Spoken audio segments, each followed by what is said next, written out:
Hello नमस्कार दोस्तों, स्वागत है आपका अपने यूट्यूब चैनल आरके डुबे में। दोस्तों हमारा चैप्टर है आज का ज्योग्राफी का। ज्योग्राफी में है सौरमंडल का। सौरमंडल में है हमारा जो सबसे प्यारा ग्रह है, एकमात्र ग्रह सौरमंडल का जिस पे जीवन संभव है, धरती, यानी कि हमारा सबसे प्यारा सुंदर ग्रह है पृथ्वी। उसके बारे में हम डिस्कस करेंगे। पृथ्वी यानी कि अर्थ से जहाँ जो नेगेटिव यहाँ से जितने भी ऑब्जेक्टिव निकलेंगे, ठीक है दोस्तों, उन ऑब्जेक्टिव क्वेश्चनों के बारे में हम नज़र डालेंगे।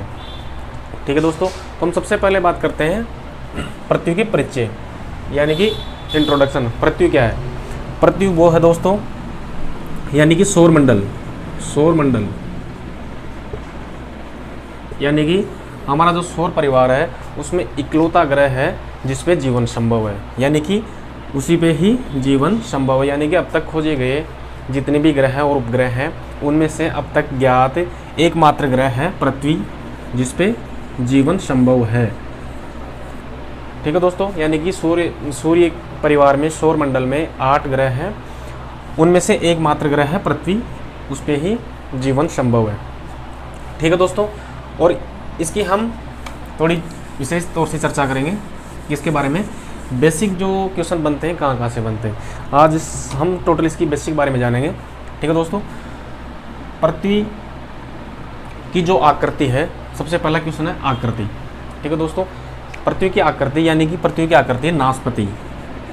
नाशपाती, ठीक है दोस्तों, एक फल आता है नाशपाती, उसके अनुसार यानी कि जियोड। जियोड, ठीक है दोस्तों, जियोड।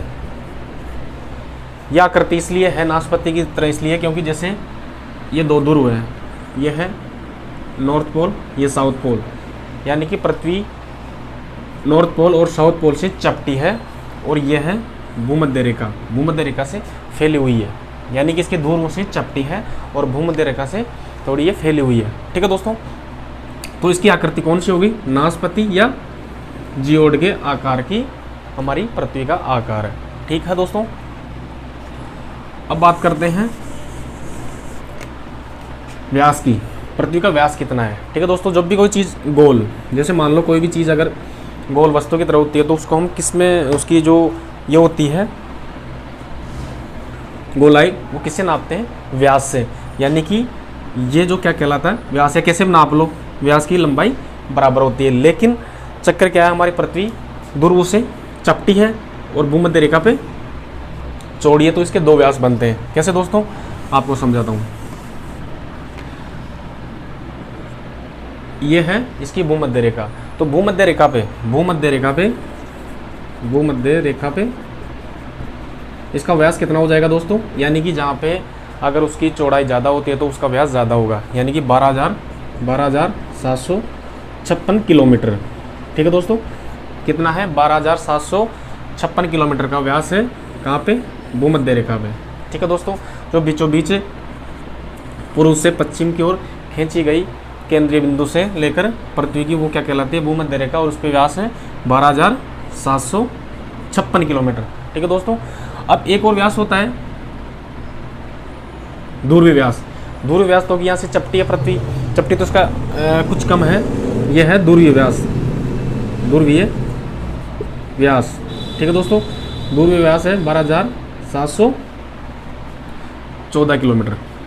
12,714 किलोमीटर, यानी कि 42 किलोमीटर का फर्क है। ठीक है दोस्तों, 42 किलोमीटर का फर्क है ध्रुवीय व्यास और भूमध्य व्यास में पृथ्वी। क्योंकि दोस्तों क्वेश्चन पूछ लिया जाता है हमेशा कि भूमध्य व्यास और ध्रुवीय व्यास में कितना अंतर है। कैसे पूछ लिया जाता है? ध्रुवीय व्यास कितना है, भूमध्य व्यास कितना है। ठीक है दोस्तों, अब इसमें जैसे मान लो ऑप्शन में ये भी रहेगा, ये भी रहेगा, 1-2 ऑप्शन और दे देंगे तो आप कंफ्यूज हो जाएगा। अगर आपको अच्छी तरह याद है कि भूमध्य रेखा व्यास कितना है पृथ्वी का या ध्रुवीय व्यास कितना है, तो आप आराम से उसके ऑब्जेक्टिव को अच्छे से क्लियर कर पाओगे। ठीक है दोस्तों, हमारा नेक्स्ट क्वेश्चन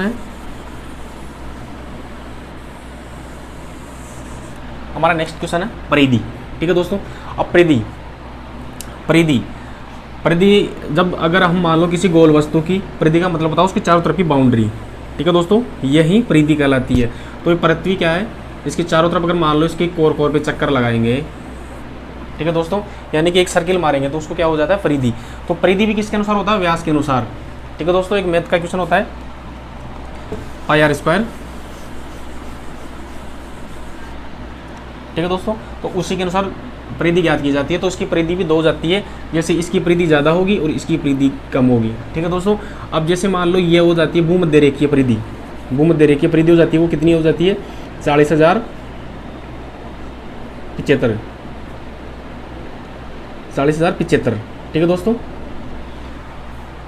भूमध्य रेखा की जो परिधि हो जाती है वो कितनी हो जाती है 40,075, और ये हो जाती है दूरवीय परिधि, यानी कि अगर ये सर्किल दूरवीय परिधि वो कितनी हो जाएगी 40,008 किलोमीटर, ठीक है दोस्तों, ये किलोमीटर में है,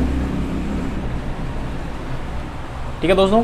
यानी कि भूमध्य रेखीय परिधि कितनी हो जाएगी 40,075 और दूरवीय परिधि कितनी हो जाएगी 40,008 किलोमीटर। हम बात करेंगे अब आयतन, ठीक है दोस्तों, सॉरी द्रव्यमान, अभी बात करेंगे हम द्रव्यमान की। द्रव्यमान का मतलब होता है मास, द्रव्यमान, ठीक है दोस्तों, द्रव्यमान यानी कि मास, ठीक है दोस्तों। द्रव्यमान मास यानी कि इसमें कितना पदार्थ है, यानी कि पृथ्वी के अंदर कितना पदार्थ है, कितना द्रव्य है इसके अंदर, ठीक है दोस्तों, यानी कि द्रव्य का मान, ठीक है। अब द्रव्य का मान मतलब इसका है 5.97 इंटू 10⁻²4 टन, ठीक है दोस्तों, कितना है, यानी कि अगर इसको पृथ्वी को अगर वजन के हिसाब से तोला जाए, इसके अंदर पदार्थ को तोला जाए, यानी कि पृथ्वी के अंदर टोटल वजन कितना है, द्रव्यमान कितना है, तो 5.97 इंटू 10⁻²4 टन, यानी कि ये संख्या घातों में इसलिए दी गई है क्योंकि ये संख्या बहुत अधिकतम है। अगर इसको सिंपली लिखेंगे हम सरल में तो ये बहुत ज़्यादा हो जाती है, लिखने में भी असंभव है। तो 5.97 इंटू 10⁻² टन, ठीक है दोस्तों, इसको आप अच्छी तरह याद करना पृथ्वी के द्रव्यमान को, ठीक है। नेक्स्ट पॉइंट है आयतन। आयतन, आयतन यानी कि आयतन का मतलब होता है कितनी जगह घेरा हुआ है, ठीक है दोस्तों। क्षेत्रफल का मतलब होता है ऊपरी सतह, ऊपरी सतह का क्षेत्रफल, ठीक है दोस्तों। जैसे मान लो कोई 10 बाई ये प्लाट है ना, ठीक है दोस्तों, एक प्लॉट है, उसका क्षेत्रफल नापा जाता है क्योंकि एक सतह धरातलीय होता है ये। और आयतन का मतलब होता है जैसे एक बाल्टी के अंदर बाल्टी का आयतन नाप जाते हैं, क्योंकि अंदर से जो जैसे एक गोल है, अब ये आयतन ये चारों तरफ से, जैसे मान लो अगर धरातल पे गोल नापेंगे तो उसका क्षेत्रफल नापा जाता है, ठीक है दोस्तों। अगर मान लो ये गोल चारों तरफ से गोल जिसको गेंद है तो उसका आयतन में हम माप करते हैं। तो आयतन, आयतन, ठीक है दोस्तों, आयतन, आयतन है इसका 10⁻83 इंटू 10⁻11 किलोमीटर क्यूब, ठीक है दोस्तों। यानी कि अगर हम जब भी आयतन में नापेंगे किसी जगह का क्षेत्रफल तो वो किस में आता है, क्यूब में आता है, ठीक है दोस्तों, या घन में आता है। यानी कि 10.83 इंटू 10⁻11 घन किलोमीटर, ठीक है दोस्तों। हमेशा आयतन पे 3 लगाना अब, या हिंदी में कहे तो उसको घन लगाना, ठीक है दोस्तों। अब बात आती है घनत्व, ठीक है दोस्तों, घनत्व। एक मिनट,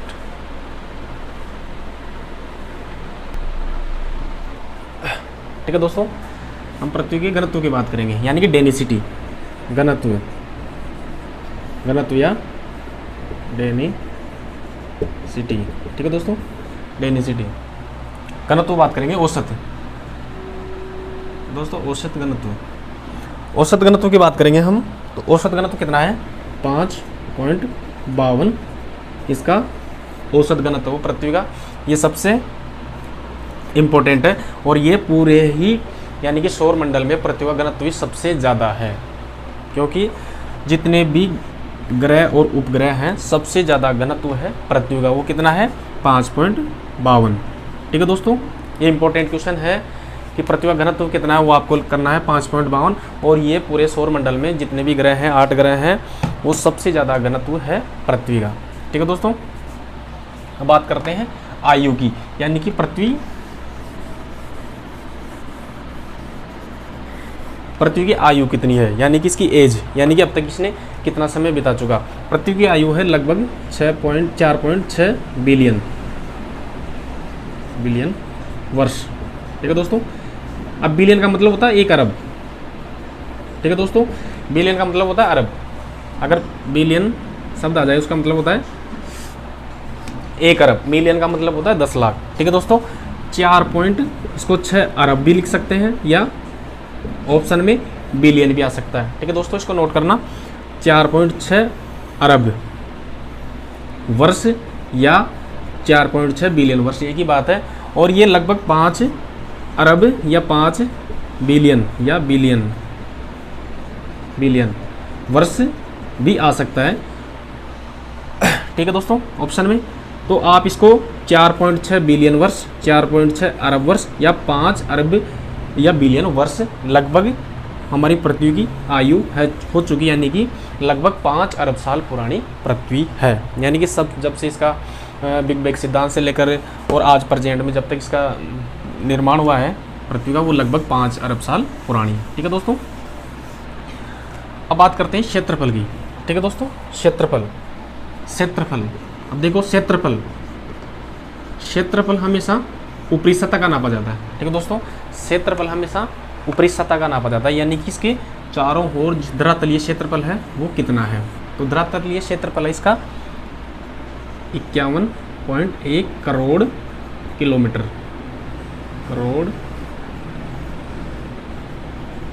वर्ग किलोमीटर। ठीक है दोस्तों, हमेशा क्षेत्रफल को स्क्वायर में नापा जाता है, यानी कि वर्ग किलोमीटर लिख दो या स्क्वायर लगा दो। ठीक है, ऑप्शन में जो जैसा भी आपके आए। तो ये क्षेत्रफल कितना हो जाएगा पृथ्वी का, 51.1 करोड़ किलोमीटर, वर्ग किलोमीटर। ठीक है दोस्तों। अब बात आती है परिभ्रमण और परिक्रमण। देखो, परिभ्रमण है, परिभ्रमण को हम घूर्णन भी कह सकते हैं, घूर्णन। ठीक है दोस्तों, परिभ्रमण को हम घूर्णन भी कह सकते हैं। और परिक्रमण को हम परिक्रमा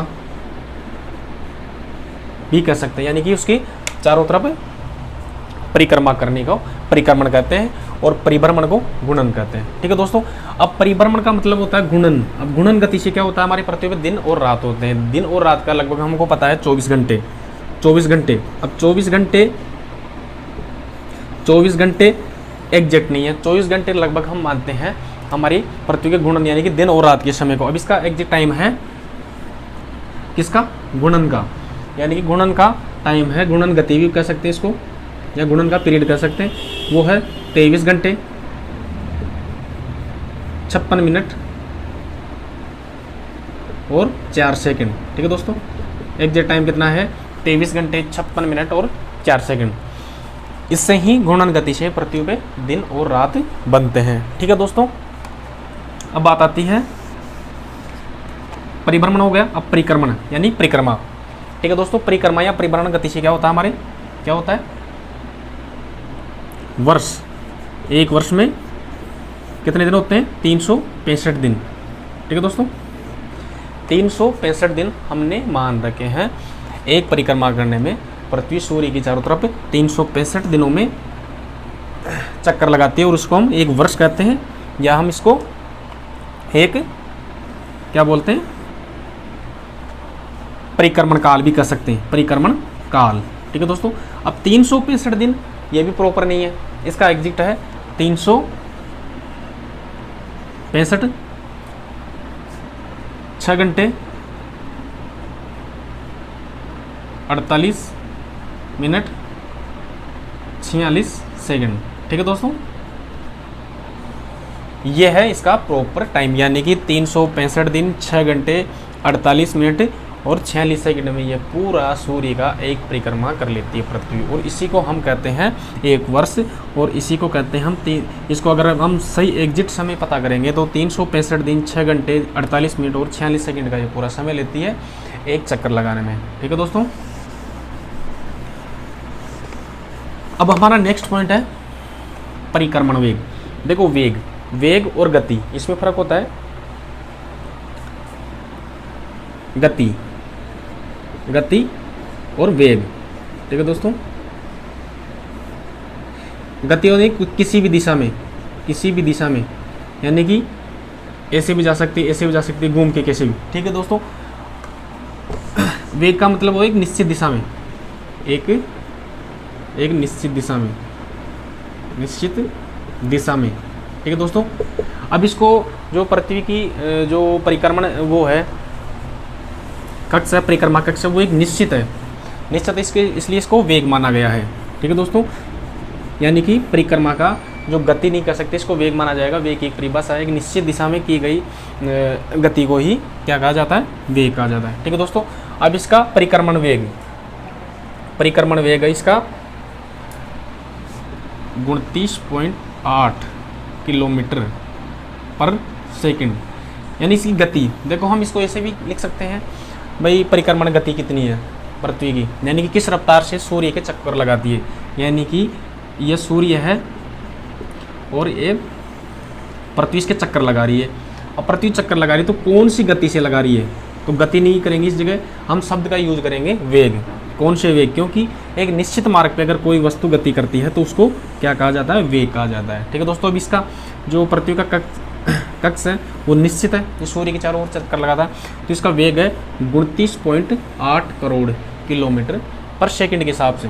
यानी कि ये जो गति है इसका वेग है पृथ्वी का वो 29.8 करोड़ किलोमीटर, सॉरी करोड़ नहीं, 29.8 किलोमीटर पर सेकंड, 29.8 किलोमीटर पर सेकंड के हिसाब से ये चक्कर लगा रही है, ठीक है दोस्तों।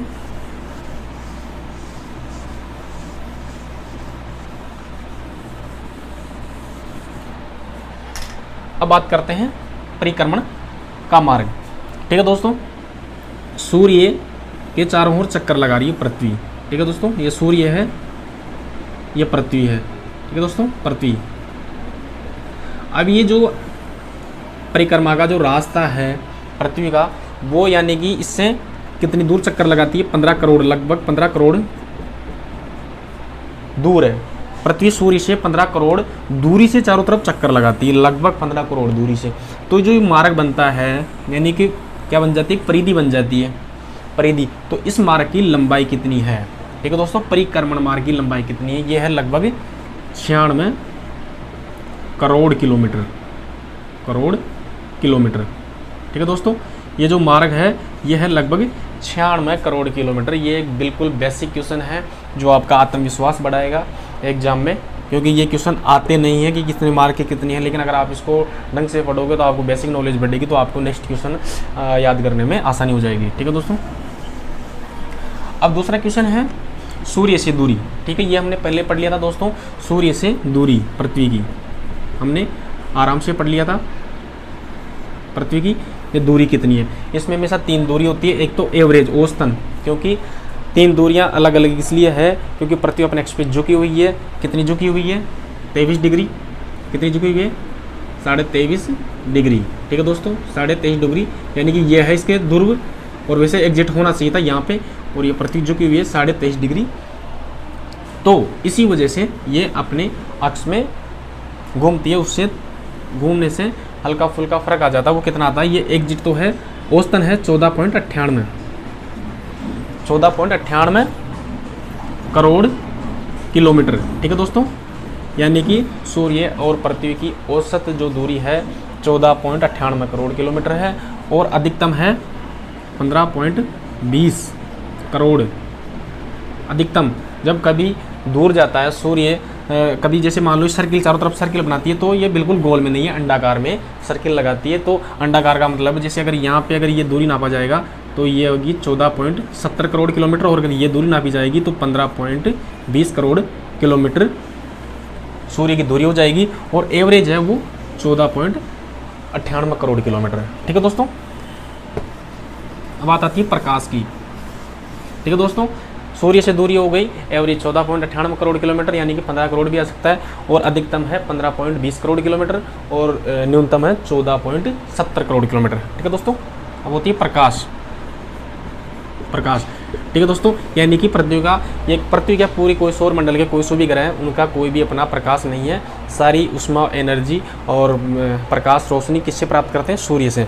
अब सूर्य से अगर मान लो प्रकाश आता है पृथ्वी पे, तो कितने टाइम पे आता है? हमने प्रकाश वर्ष क्या है उसके बारे में पिछले चैप्टर में पढ़ा था, यानी कि सूर्य से पृथ्वी पर पहुंचने में 15 करोड़ किलोमीटर है इसके डिस्टेंस। और सूर्य की प्रकाश की गति कितनी है? 3 × 10⁸ किलोमीटर प्रति सेकंड, यानी कि 1 सेकंड में कितना? लगभग 3 लाख किलोमीटर 1 सेकंड में प्रकाश चलता है लगभग। इसको लिख सकते हैं 3 × 10⁸ किलोमीटर पर सेकंड, यानी कि सीधे है 3 लाख किलोमीटर पर सेकंड के हिसाब से सूर्य का प्रकाश गति करता है किसी भी दिशा में। ठीक है दोस्तों, तो पृथ्वी पर आने में लगभग इसका समय लग जाता है 500 सेकंड। आप 500 सेकंड का भाग दोगे इसमें, 500 सेकंड को गुणा करोगे 3 लाख से, तो आपको 15 करोड़ किलोमीटर आ जाएगा। ठीक है दोस्तों, तो ये होता है लगभग 8 मिनट 20 सेकंड में। ठीक है दोस्तों, 8 मिनट 20 सेकंड में सूर्य का प्रकाश पृथ्वी पर पहुंच जाता है। ठीक है दोस्तों, अब चंद्रमा से दूरी।